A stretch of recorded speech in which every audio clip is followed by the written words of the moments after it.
How to fix YouTube is not working on Chrome on Windows.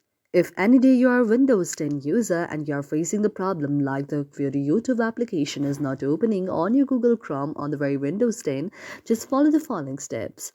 For this, first of all, you have to go to the three dots on the Google Chrome out there on your account and then go to the option of the settings.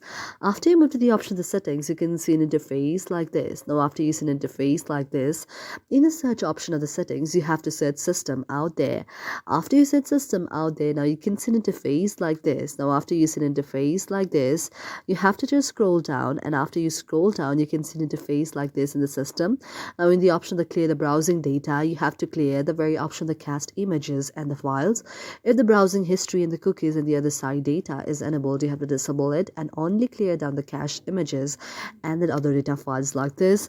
And after that, you have to scroll down and you can open a new tab there. After you open a new tab there, you can just tap on the option of the YouTube there, and you can see that YouTube will be launched on your very Google Chrome on your laptop or the PC, and your problem will be solved.